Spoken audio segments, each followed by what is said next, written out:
Olá! O nosso grupo é formado pela Júlia, Laís com Z, Lucas e Mariane. E nós realizamos o experimento para medir a taxa do movimento da água em alguns tipos de solo. Para esse procedimento, nós utilizamos argila, areia e terra. Porém, antes de chegar a essa parte do experimento, é necessário entender algumas propriedades da água. Para começar, a água é uma molécula polar. Logo, ela apresenta uma região positiva e outra negativa.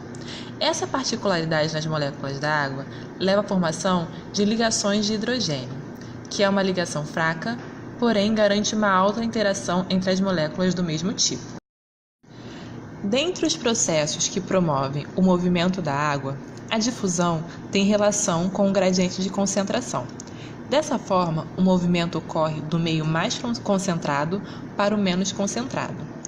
Outra característica é o fluxo de massa, relacionado com o gradiente de pressão, onde muitas moléculas de água se deslocam de forma agrupada. E o nosso experimento tem relação com esses movimentos da água.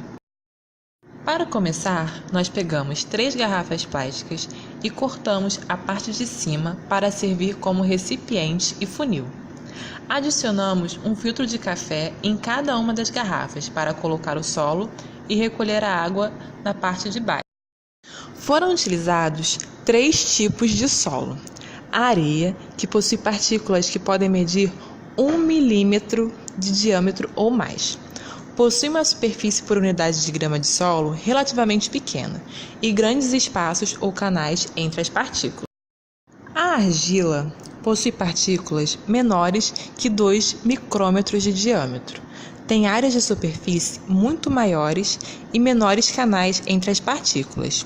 Uma observação é que, com a ajuda de substâncias orgânicas, a argila tem a capacidade de agregar-se em torrões, possibilitando a formação de grandes canais, que ajudam a melhorar a aeração do solo e a infiltração da água.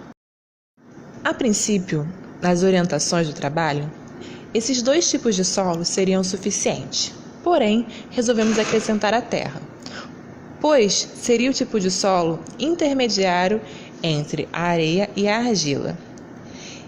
E achamos interessante ver essa graduação em relação à quantidade de água retida pelo solo.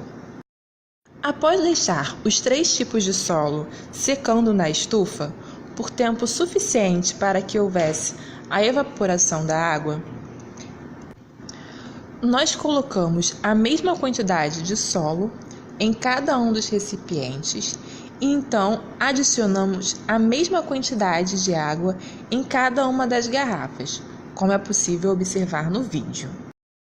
Podemos observar que, enquanto o solo é irrigado, a água percola por gravidade através dos espaços entre as partículas do solo, deslocando e, em alguns casos, aprisionando o ar nesses canais.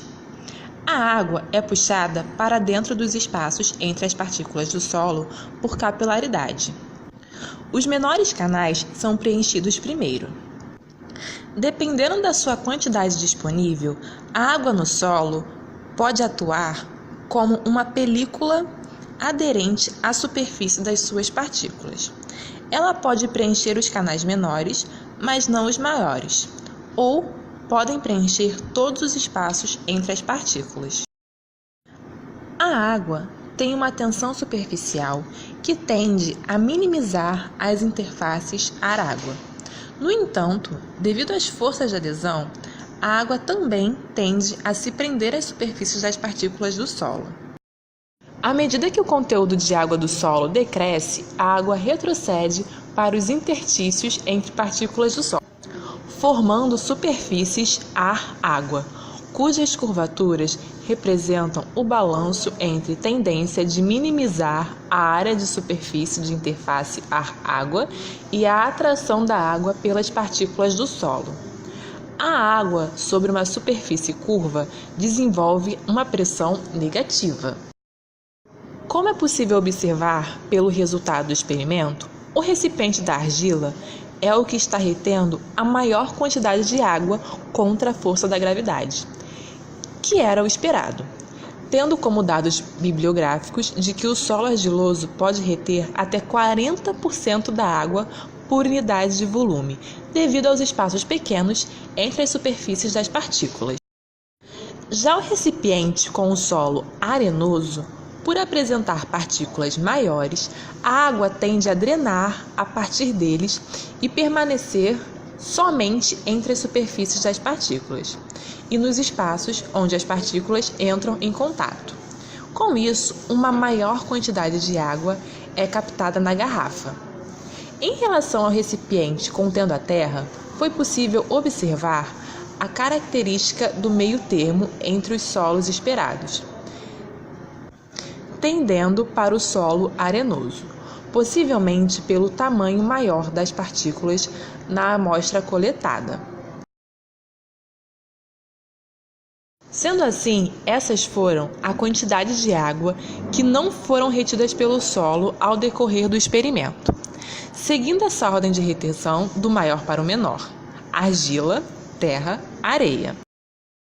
Foi realizado o teste Q-quadrado, para avaliar a probabilidade de os resultados encontrados terem sido ao acaso. Assim, existe diferença significativa na capacidade de campo dos três tipos de solo: areia, argila e terra, onde P é menor que 0,05. Entretanto, a diferença entre os tipos de solo só foi significativa para areia e argila e terra. De acordo com a quantidade de água escoada em areia e terra, não houve diferença significativa entre elas, onde P é igual a 0,66.